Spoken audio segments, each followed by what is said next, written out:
Welcome to a brand new episode of the Oracles. We have to apologize about not posting anything last week.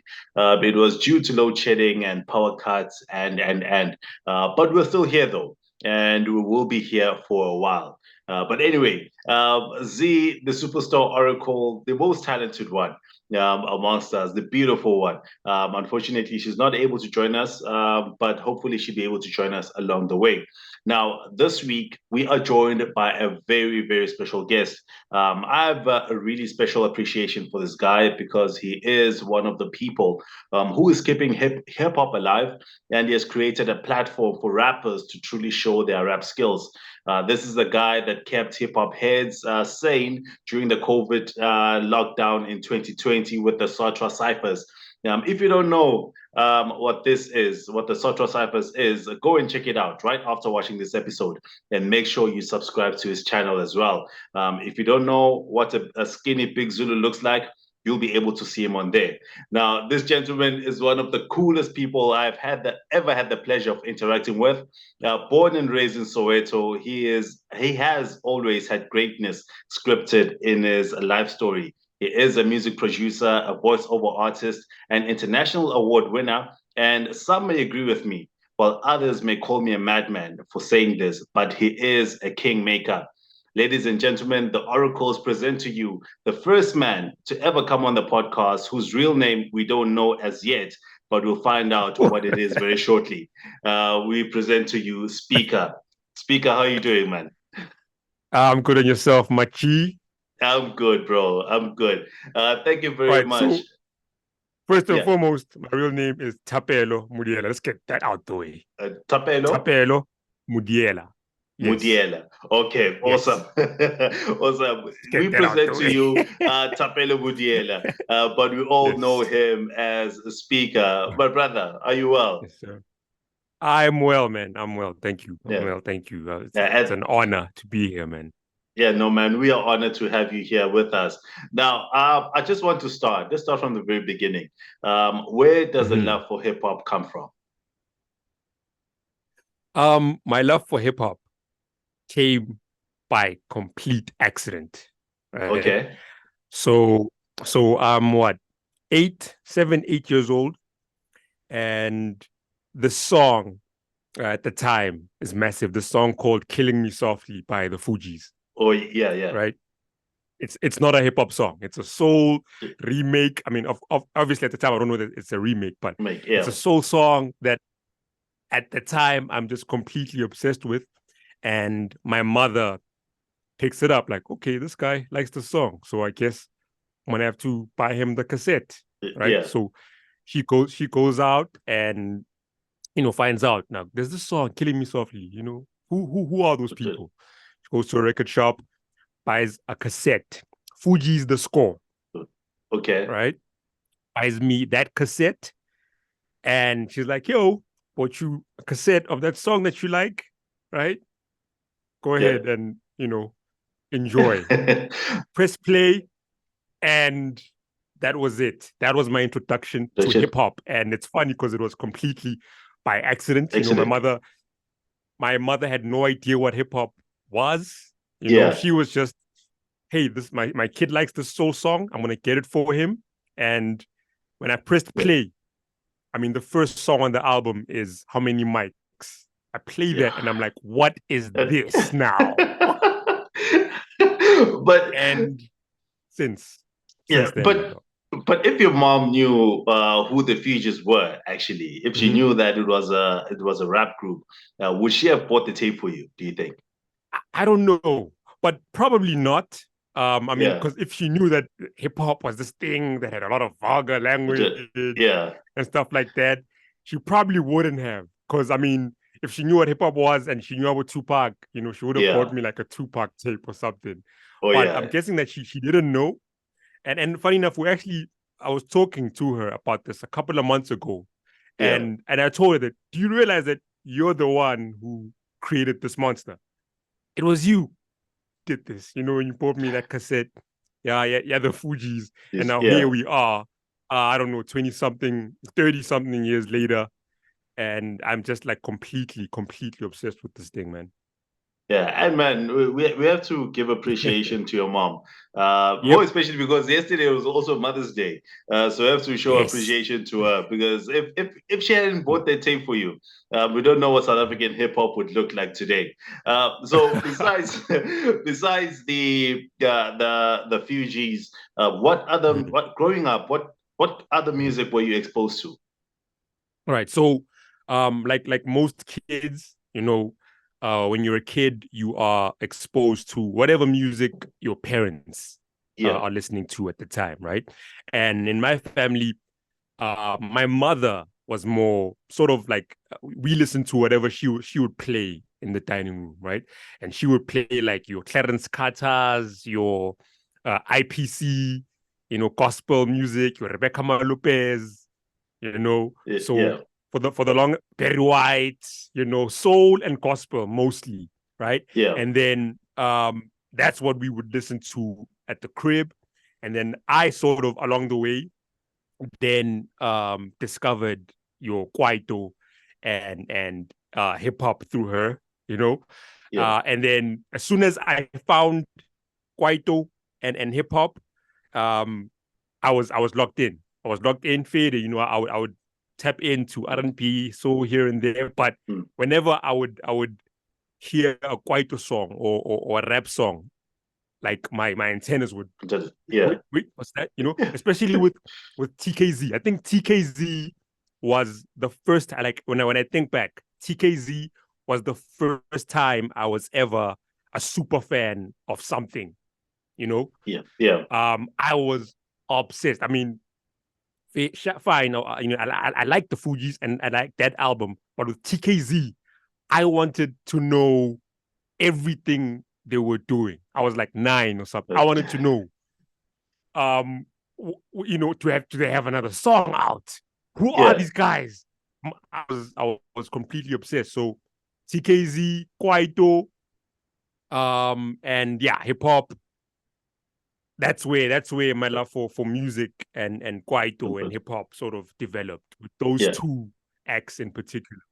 Yeah, and I understand why TKZ would do something like that to you because the production on there was just Yeah. incredible, and the way that they actually did their music, just in general, the way those Mm. three guys just glued together, and Yep. the chemistry that they have, and just it's just perfect music. Let's just say that their music is just perfect. Like, bro, the fact that to this day, Halloween, that album, I was bumping Halloween when I was 9. I'm 34 now, and Yeah, to this day, when I bump that album, like the exact same feeling I got the back then, goosebumps. Yeah, to this day, the goosebumps, dog. Like it's an undeniable classic Halloween, dog. yeah. Halloween, Gas 2001, Shibobo, Palafala. To this day, bro. Yeah, To oh this day. man, yeah, Yeah. it's really crazy, and I also actually go back to the discography every now and then. Yep. The Trinity, I would say, because I understand why they made that album Trinity. So for me, Mm-hmm. it's not really so great, but the intro and Ipola Late, like especially that Jehovah. transition, yeah, Yeah. especially that Yeah. transition from the intro to Ipola Late, so incredible. Mm. Really incredible. But Yeah. anyway, you grew up in Soweto, and Mm-hmm. people have mixed feelings about the township in general. What Yeah. has the experience been like for you, and what did you take from the whole place?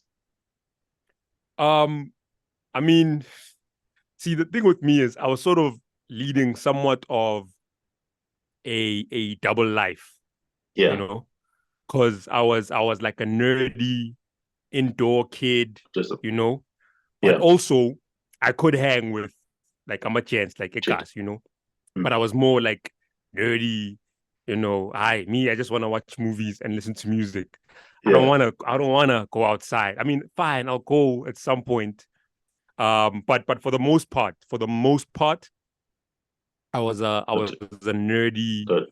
indoor, and I think it could be a reason why I gravitated towards ETKZ, right? Because Yeah, when I look back now, like ETKZ, because those guys went to you know, Or quote, Saint Model C Stephen's. schools, Yeah. you know. And when I was in primary school, I had a similar situation. I went to a Model C school, Yeah. but then also Kwilekasi. So TKZ were the perfect people to represent that in me, because I was this kid. Yeah.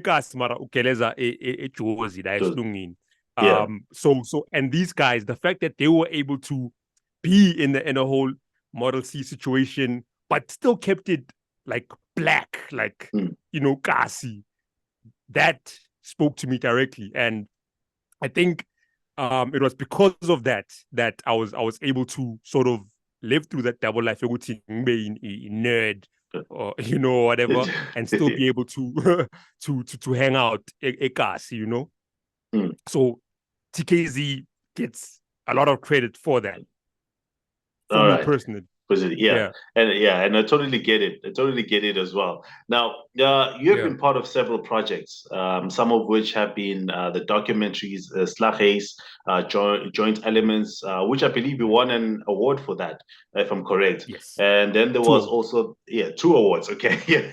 And then there was the Hip Hop Effect, which was on SABC One, which you also scored and narrated. Please take us through both those projects. All right. So I'm gonna start with the Slaghuis Joint Elements Yeah, docu, right? So that docu is about Slaghuis, the Slaghuis movement, legendary, yeah, the yeah, movement that gave us pro, FEZ, all the legends, right? So yeah, what happened was in around say late 2018, right? I linked up with one of the founding members of Slaghuis, which is Enzo, right? yeah. And Enzo has this company called Where's the Beef Media, where they shoot TV series, they shoot docus, content, Yeah. So so this one time in passing, he sort of asked me like, "Yo, man, can you present a TV show?" Because he was working on this TV show and he needed a presenter. Yeah. So he just randomly asked me, "Yo, would you be able to present a TV show?" I had never presented anything in my life, but I just said, "Yeah, sure, of course, yeah, of course I can." Yeah, I can, sure. And then, cool. Around September 2018, we shot the first season of this TV show called Kasirep Records, and during that shoot, my wardrobe, Enzo and the guys at Where's the Beef Media, they supplied me with like Slaghuis t-shirts and a whole bunch of dope Slaghuis gear. Yeah. Right? Cool. That's the first part of the story, right? It's gonna make sense. It's gonna make Yes. sense later on. Cool. Okay. All Okay. right. So this is September 2018. We shot that. Cool. But now we're still trying to get it played on TV. So we shot everything. It's all edited. It's done. But then Enzo was like, okay, you know what? Let's link up, the top of next year, and then we'll discuss a way forward. Cool beans. Fast forward to March, the 2nd of March, 2019. This is on my birthday, right? On the 2nd of March. I remember this because number one, it was my birthday. Number two, I was scheduled to play at an event in Diepkloof, which is the birthplace of Slaghuis, at an event hosted by the group 985, right? Yeah. So 985 at that event / party, I'm playing, and at the event, I'm wearing one of my Slaghuis t-shirts, right? Yeah. That I got when we were shooting the TV show. Yeah. So at the event, this one guy spots me rocking the t-shirts, and he stops me in my tracks, like, "Yo, where did you get that t-shirt?"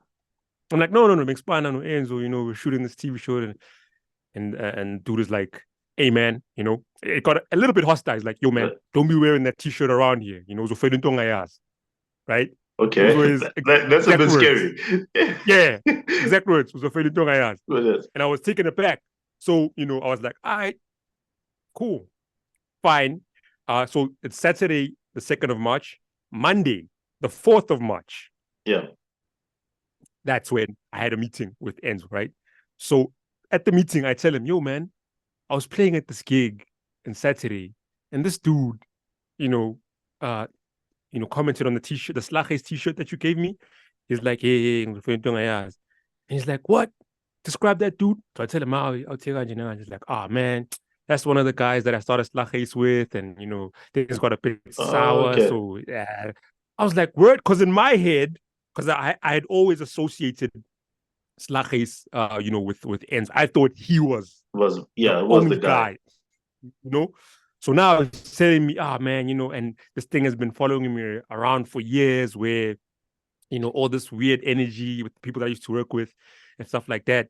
And then he just like in passing is like, man, I really wish someone would just like, tell the stories that, people can know, what's up. And I just sort of, mind you, I'm not a filmmaker at the time. I'm not a filmmaker. I've never, shot a documentary or anything like that. But again, because I'm like, I sort of like want to prove myself, I'm like, yeah, sure. Let me do it. Let me do it. And he's like, are you sure? I'm like, yeah, sure. I'll tell you a story, man. He's like, are you sure? And he tells me like, man, like, most of the people that you're going to be speaking to don't like me that much. I'm like, that's cool. Just point me to who to speak to and I'll take it from there. He's like, all right, cool. Throws me up like a list of contacts. Okay, these are all the people that were part of Slaghuis that you are going to sit down with, right? Yeah. And yeah, good luck, right? And then, so I contacted everyone on that list. A large majority of them turned me down because, I mean, here I am, some kid who wants to put a camera in your face and ask, hey, what happened with Slaghuis when, and like they don't know him. So I understood why they didn't want to. But eventually those who agreed, some of them took a lot of convincing. Like we were bum rushing people at their places of employment, man. Like if you watch the doc, DJ Chicken, we went at his workplace, bro. Like, we went at his workplace. Karen was like, yo, man, can you please sit down with us? Yeah, so it was myself and Time Zone, who is like an SA battle rap legend / broadcaster. And I needed him along because he's good with like interviewing and he's a broadcaster, right? And then also there's Teddy Broski, who was a cameraman / editor as well. So the three of us would just show up, when I'd call and maybe our interviewee would be like, let's meet at 4 or whatever. And then at a certain place, we get to that place and they don't show up. We would literally go to that person's house. Like Goodman that we interviewed. We went to his crib and knocked on the door and like, dog, please sit down with us, man. Please. So we did that for like a good month and a half, 2 months. Sat down, edited, and then in June we dropped the docu. Yeah. And it was pretty dope. The reception was incredible. Like it blew my mind. Completely unexpected because I thought I was just, it was just a docu that we were doing, just to tell this quick story. But the reception was phenomenal. And someone was like, hey man, why don't you like enter it into festivals or whatever? And then I went onto this website called Film Freeway and I looked for the free festivals because some of them you have to pay. And broke, so I chose the free ones. And luckily the New York Hip Hop Film Festival was launching in South Africa by sheer chance. I had no idea. By sheer chance that year they were launching in South Africa, right? Yeah. And then I submitted the docu. They loved it. Fast forward, like I'm talking during hard lockdown. We got selected and we got we were nominated for best documentary, and we ended up scooping 2 awards, best documentary film and best global narrative at the New York Hip Hop Film Festival. And that's the story with that, with the Slaghuis docu. Yeah, and right? actually, before you move on to the other one, yeah, I have to admit that Yeah, I haven't seen uh, the Slaghuis joint elements as yet. How do yeah. I get to see it now if I want to watch it? All right. So at the moment, it's not available on YouTube. Yeah, Because yeah, we try to working on some stuff, to get it played somewhere, and they can't play it if it's on YouTube. But I'm okay. sure, I mean, yeah, we can talk offline on how I can get you maybe to watch it like a Oh special yeah. screening for you. You know? I would Yeah, appreciate that. Yeah, yeah, yeah, I yeah, would appreciate that, and it will stay with mm, me because I don't want to yeah, ruin your chances with whatever it is that you're working on. So now let's yeah. No move on problem. to let's move on to the hip hop element. Please tell us the Yeah, story behind that. yeah. So with that, that is Enzo's project. Yeah. That's his baby, right? He Okay. wrote, directed everything. And he just said, "Yo, man, you say you do voiceovers, right?" I'm like, "Yeah, come Yeah. do voiceovers for this." Like, I, hey, man, can you add some of your beats on this thing? I'm like, "Yeah, sure. Add your beats on this." Boom. Next thing you know, um, yeah, we're on TV. Yeah. Straightforward. Because by that point, I think because he saw what I did with the Slaghuis docu. Mm. He had that confidence that, oh, this guy, you can do voiceovers. And obviously you're a beat maker. So yeah, with that, let's work on this now. And we did, it wasn't just the hip hop effect that we did. We also worked on the Pro Tankisan docu as well, Document. Yeah. where I did some editing and I did the sound design there as well. So it's that and a bunch of other projects that you are yet to see. Like, Yeah. okay, Yeah. a whole bunch It, of stuff. Yeah, Yeah, and I'm very excited actually about you, and I'm excited about the things that you do, all the projects that you're currently working on. So I'm really looking forward to hearing everything else that you are doing. But now, how did you actually find yourself in the mix of like, particularly with the beat making?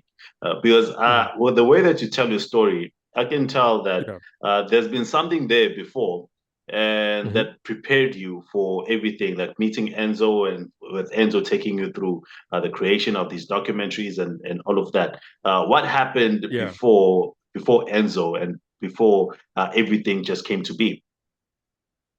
All right. So yeah, like I mentioned earlier, like I've always been obsessed with music.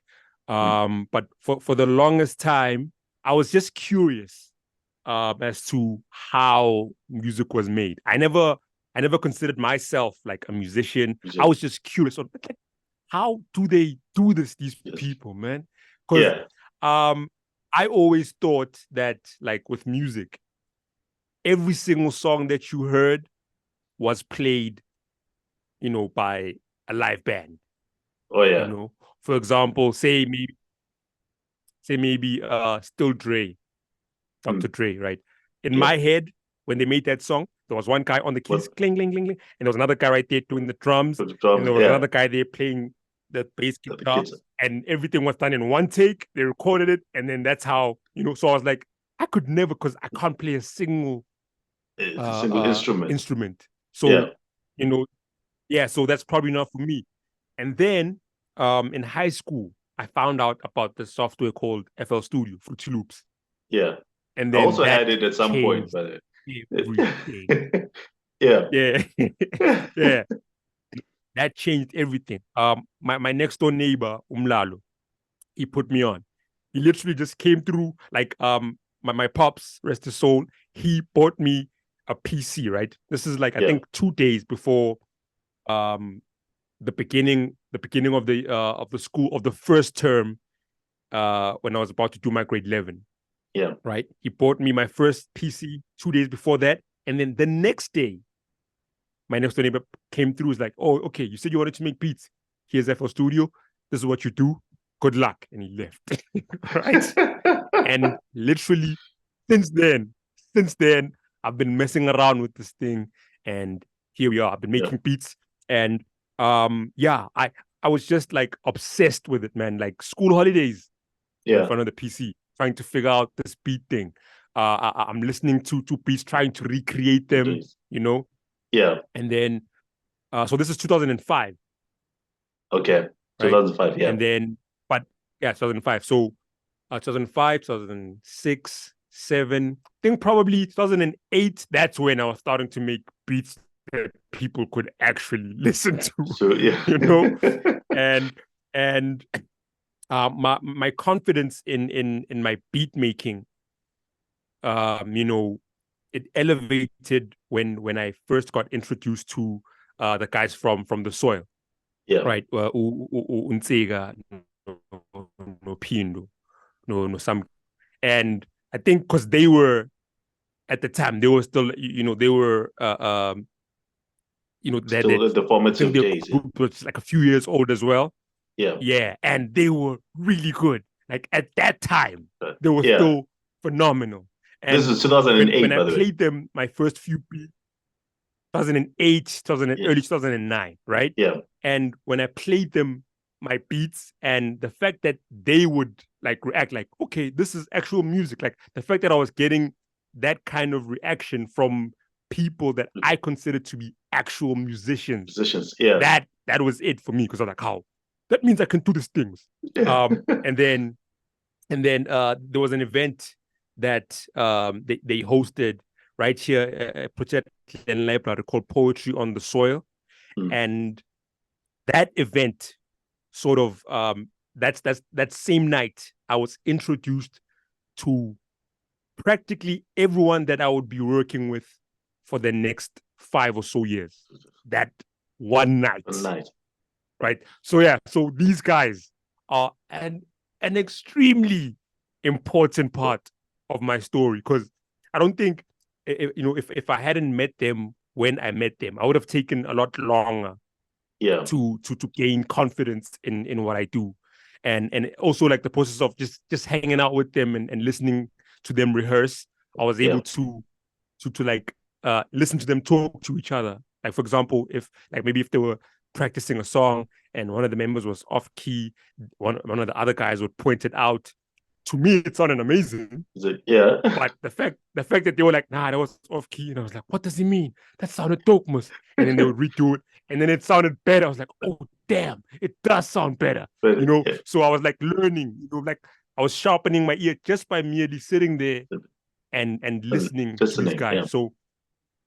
So the beat making story, they are an important part of their story, because fast forward 2010, the first time I ever hear my beat on radio was on YFM, on the full clip. Yeah.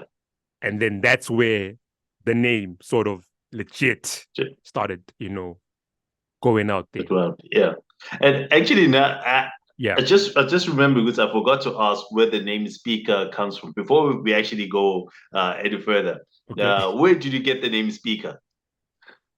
Right. I've had that nickname, believe it or not, long before I started, you know, making music. I've had that nickname since I was like 8 or 9 years old. Right. And it's a funny and a bit of a long story, but you know, that's what we're here for. Yeah. A long story. Yeah. So yeah, like I mentioned, dog, like Benkele is a Josie, right?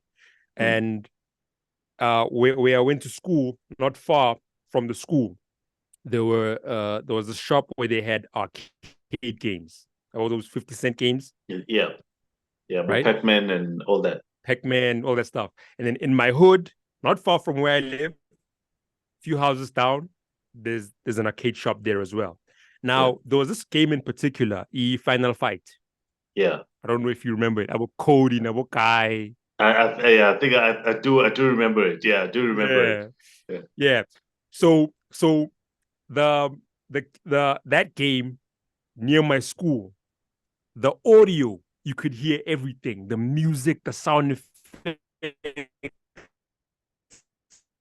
And I love the music and that the audio, you could barely hear anything. And I would always tell the caretaker of the arcade games, I'd be like, yo, Ranks, when are you fixing the sound, man? Like, this game has such dope music and you're depriving us, man. You gotta fix the speaker on this game so we can hear the music, right? And I would do it literally every day. Like, oh, Ranks, you still haven't fixed the speaker on this game every day. So even now, you haven't fixed the speaker. You haven't fixed the speaker. So everyone eventually was like, "Hey, here's this kid and that speaker of his again." And then that was it. That was it. That was it. I was just a kid who kept complaining about the speaker, and I used to hate it at first. I used to hate it. Oh, what's wrong with the speaker? But you know how it is in the hood. I mean, if you hate a nickname, it's gonna stick. That's your name. Yeah, it's gonna stick. It's over. Yeah. So when I started then making music, it only made sense that might as well. I mean, they're already calling me that in the hood anyway, so I might as well just run. Might as well. Yeah. And now you you came across Enzo. I think you said around 2018, 2019. So does that mean that you actually never got to meet Pro before he passed? Well, yeah. I started working with Enzo 2018, but I was familiar with him like long before. But we only started like working and developing a working relationship around 2018. Pro, I never officially met him, but there was this one time where I was at Red Patin. Red Patin lives in my hood as well, right? And this is like during the time when he was legit making was still music hot. He was making music with Pro, and they were a thing. So this one time I'm at his spot and I'm kicking it with Upatin. I forgot what we were doing. And then there's a knock on the door and in walks Pro. And I froze. I can imagine, I can just imagine what it was like. Listen, cause man, like if especially if you are from Soweto and you're a hip hop head, that man was a god. All right. So I'm in this guy's room, we're just chilling, listening to me, and in walks a god. And my brain malfunctioned so hard that immediately in my head, I'm like, I don't deserve to be here. I don't deserve to be here. So immediately I tell Patin, dog, I'm out. I'm out. And humble as he was, bro, like, nah, gosh, boy. I'm like, nah, man, I don't want to disturb whatever it is you guys are about to do. I don't want to be like the third wheel. So let me respect your guys' privacy. And then I dashed. That's probably the most personal interaction I've had with the late great. But other than that, I was just always in the crowd watching it perform. Like, just look at this man, But I never officially met him. Like, yo, what's up? My name is SPeeKa. This is what I do. It never got to that. And unfortunately, we were this close. We were this close to finally make it. Literally, the week that he died, the next week we were actually supposed to get in studio. It was him, myself, and Froz. Froz is also a rapper from Soweto. The next week was supposed to be our first official meeting, and then he died. So I was completely cut. Yeah, because I can imagine, because for me, someone who's never been anywhere close to Pro, except through his music, I was really cut up by his passing. Like, again, like it really one of those celebrity deaths that really hurt. Now I can imagine in your position where you got to see him once, you were in the same room with him.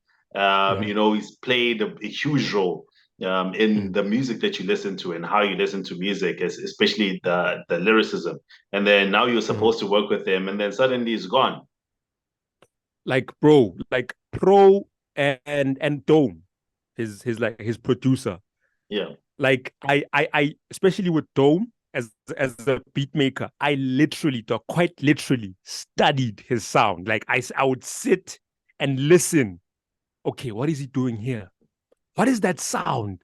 How is like literally tried to figure out how this man was making his music, because with Dome, and I always say this, like Dome is one of the few producers where I feel he like gives you the sound of what Soweto sounds like, you know. Yeah. And me, dog, I am a proud Sowetan, so his sound resonated with me heavily, and the fact that you know, him and Pro they were just so perfect together, bro. Like, so perfectly, you know. So I was a fan of Pro as a rapper, faded.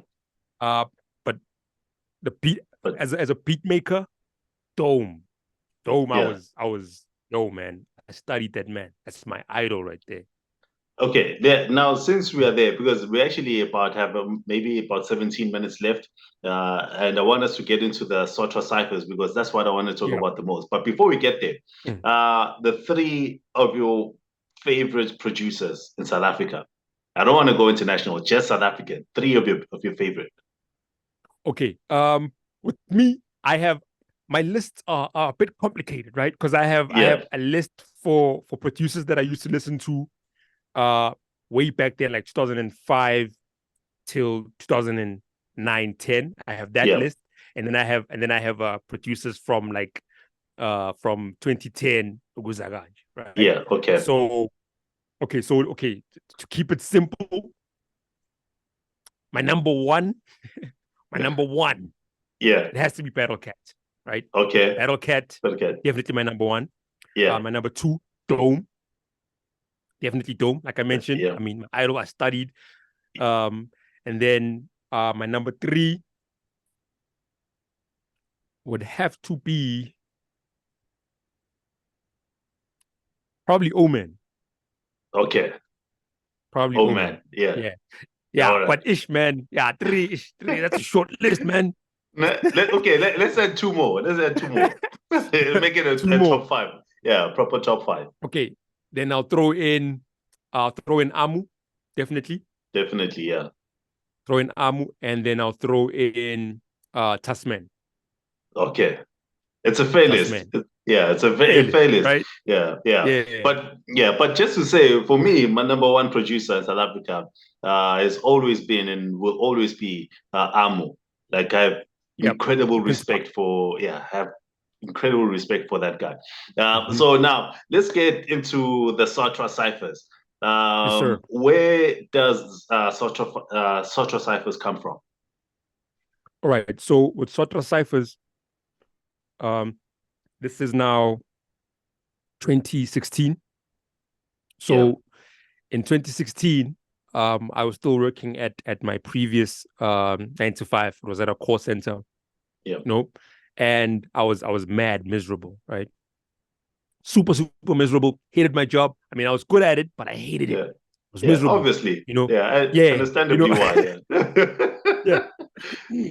And the thing is, a lot of people assumed that I liked my job because I was punctual. Yeah. Like I respected my job, you know. I was punctual, always on time. You know, I would rarely miss a day at work. You know, I did everything as I was supposed to. So people assumed, hey, yes, Yeah. but that was definitely not the case. I was miserable. So eventually I decided, I'm like without any plan, without anything saved, I Yeah. legit told myself, man, you know what? I wonder what would happen if I would put this amount of respect and, you know, punctuality Strategy. into something that I do actually love, right? And this was after I heard this interview of Double HP when he was interviewed by Gareth Cliff Yeah. Was still on on five. his rate. No. He was doing his own thing. Cliff Cliff Central. Central. Yeah. Yeah. Yeah. So it was that interview where Jabba was talking about, man, you know, he tried to end his life, and what led him to you know, stop trying to end his life was, why don't I just live my life the way I want and then see where it takes me. And then that got into my head. Like I would literally listen to that same interview. I'm not kidding, dog. Every night before I go to bed, I'd play that interview and listen to it until I fall asleep. Every night for like a month. Got into Yeah. my head. Eventually I built up the courage. I was like, you know what? leaving my job. I'm going to do this thing. I don't know what exactly, but I'm just going to make beats until I die. Right. Yeah. And then, so during the time when I was serving my notice, we were working on some music. At the time, we were doing a project, Ma7. Ma7 is an MC from a Soweto, very respected, right? So we were working on a project of his, and on this particular day, I was still serving my notice, but this was on my 2-day offs, right? Yeah. So on the first day off, we jumped in studio, and we were supposed to do songs where he was featuring Big Zulu, Anzo, Nubian Queen Masisi, and Zwes Tornado, right? Yeah. So we're supposed to knock out all those features in that one session, right? So what happened was when all the guys came to studio, it was one of those sessions where the artists want to write their verses in studio, yeah, right? And I don't know if you've ever been in a recording session where that happens, but those sessions tend to take forever. But yeah, they do. Yeah. Yeah, because not everyone can write a verse, in like 10 minutes or whatever. Sometimes it can take hours. And you sometimes just have to days be patient. even. Yeah, right? Yeah. So it was one of those situations. And eventually during that session, I got bored waiting for everyone to finish writing. So I just sort of said, guys, while we were waiting, can we just, I don't know, man, let me just shoot you guys rapping to one of my beats, and just so I have something, right? Yeah, something. Didn't even have a name for it. Yeah, so just to get our creative juices flowing, pull out my phone, play the beat, and I record the audio, shoot, fine, cool. And then the recording session happens, everyone goes home, sharp. The next morning I wake up and I think, okay, so what do we have here? So as I'm editing, trying to sync the audio with the visuals, literally as I'm editing, I'm like, okay, I think I'm gonna call this SOTRA Cyphers. I did not struggle with the name. It was the first name that popped up in my head. I was like, oh, we're in SOTRA. It was a cipher. SOTRA Cyphers. It's right there. Yeah, it makes sense. Yeah. Right there. Right. And I even designed that ugly logo that I had in the beginning. Yeah, I designed it as I was editing. Yeah. Yeah. That logo with the E. It's my actual hand doing the E like this. Yeah. Okay. So so I edited it, and then the next day, which is now my day back at work, I uploaded onto my YouTube channel, which was basically starved of content. Yeah. I was barely uploading anything at that point. So I uploaded that first episode, and then I was like, put up a post on Facebook. I was like, okay, guys, look, here's this thing that I'm trying out. If you guys give me 1,000 views on this, I'll give you another episode, right? And then, sure enough, I don't know, man, a few weeks, about a month or so, we hit 1,000 views. It's like, oh, damn. Okay, so people actually want to watch this. Next episode, I called up Mtizo, Enox, Esfili. Yo, come through, guys. Let's do this thing that I need to upload. It came through. We shot that. When I put that up, I was like, okay, guys, give me 1,000 views on this. I'll give you a third episode. 1,000 views came. Bah! Oh, word, you want another one? I called up the next bunch of guys. Yo, Ignition. Yo, X-Ray. Yo, Trigger. Come through, dog. Chipa M. Can you guys pull up for me? I need the cipher. They pulled up. We shot that. Again, yo, give me 1,000 episode. Give me 1,000 views. I'll give you a fourth one. Same story. Boom. They give me that. And then eventually, I just stopped asking for 1,000 views. I was like, hey, man, I'm having so much fun with this. I don't care if you give me 1,000 views. You want to get this work. Right? And since then, and we're now in our 7th year. Yeah. And how's the journey been for you? And also, what do you tell us? We mentioned that actually the first episode, Big Zulu was there. The one that I actually saw where he's wearing a black leather jacket and I think a white T-shirt. Was it from that episode or from another one? All right, cool. That's the episode. You know why I asked that, Ned? It's because I actually watched this with one of my friends. By the way, his name is also Tapel. I watched it. I watched it like I think 2 or 3 weeks ago. And I told them, with nah, Mm-hmm. man, Big Zulu didn't come here for this.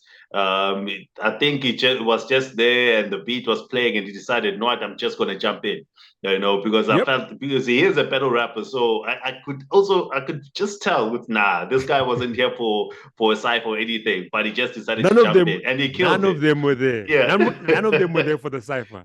Yeah. Yeah, none of them were there Yeah. for the cipher talk. All right. So, Yeah. but how has the journey been for you with the SOTRA Cyphers?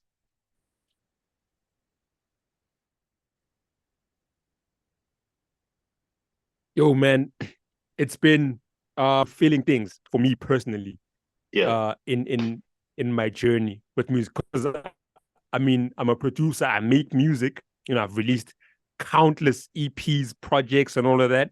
But Yeah. this thing is where I get the most satisfaction because number one, I'm a huge rap fan, right? So to Yeah. me, being able to be the guy that is right there with these guys as they do this thing that I'm obsessed with. It's like imagine being you're this huge soccer fan and every Saturday you get to be on the field watching Ronaldo and Messi just play soccer right in front of you, right there. That's how it feels. That's how Yeah. it feels for me. And the fact that I've literally had people that I was listening to when I was in high school, bro. And they show up. Stoke, I was listening to Stoke when I was in school. That's a frame picture of Stoke. That's how much Yeah. that meant to me. Yeah. And yeah, because I saw that. Is that Frame also picture of Stoke, right?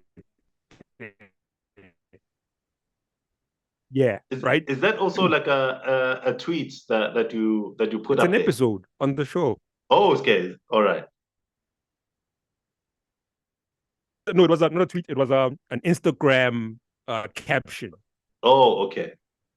So when that episode dropped, he put up that post, and he said, let me see if I can try and read that from here. He said, "Let the words stand as proof that I love and respect at SPeeKa for all he has done to put the culture forward.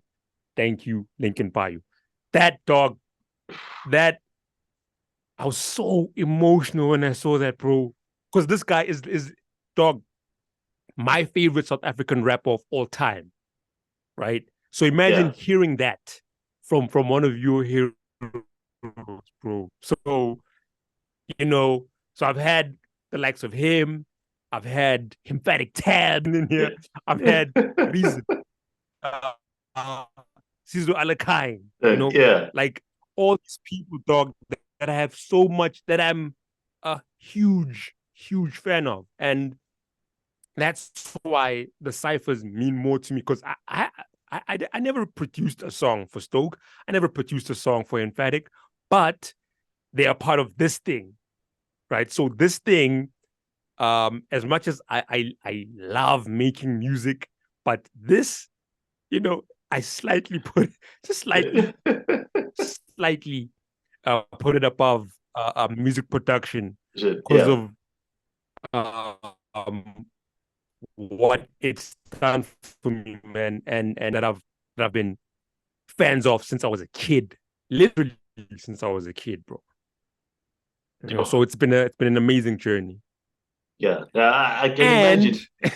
one Yeah. more, yeah, Yeah. one Go more ahead. thing. It linked, it linked me up with Uzagwe, right? And Yeah. coming back again to why I revere look like this is closer to my heart than music production because years ago, I'm talking like 2011, Mm. 2010. Um, when I first heard Zagwe and he was buzzing in the streets and he was working on his debut album. And Yeah. I remember, dog, I was desperately trying to like uh get on his album and have a production credit. And I was sending beats to a whole bunch of people at the time, a whole bunch of big So, names. yeah. And he was the only one who replied. I mean, he never used any of the beats, but he was the only one who replied and was like, man, dope beats, but obviously he never used any of them. And fine, that was cool. Fast forward to when now I'm doing these ciphers and he catches them online. And then he ended up, asking about me like, yo, how do I get a hold of this guy? And he got my numbers. He got them from Anzo, actually. Shout out to Anzo. Yeah. And we ended up doing this collab where it was because he case has that his then own locked down. cypher series. Yeah, and that also was a big moment for me and an indicator that, this is my lane. This is my lane. I mean, I tried to produce songs for him. It never happened, but I ended up working with him doing this thing, right? So this thing, man, this is my heart right here, dog. These ciphers. Yeah, man. Heart. Yeah, dude, like I still have like tons of questions for you, but unfortunately, it was these ESCOM guys are very, very punctual. 9 p.m. is 9 p.m. So we might get cut off very, very soon. But any last words from you? But first of all, before you actually give your last words, I want to say thank you, man. Thank you very much for sharing your time with us. But do you have anything that you would love to say? I mean, thank you much. It's an honor to even be considered, because the thing with me is, dog, whenever anyone says they want to talk to me about hip hop, my answer is always an automatic yes. Yeah, because that's how much I genuinely love this thing, dog. So, and another thing also that I do before saying yes. I go to your stuff and I'm like, okay, is this guy legit? Oh, he's legit. Because I checked out some of your interviews, like, God, this guy knows what he's doing. Definitely, I want to talk with this guy about hip hop. Definitely, yes. I'll be a great guest. Is an honor for me, and thank you for that, Machi.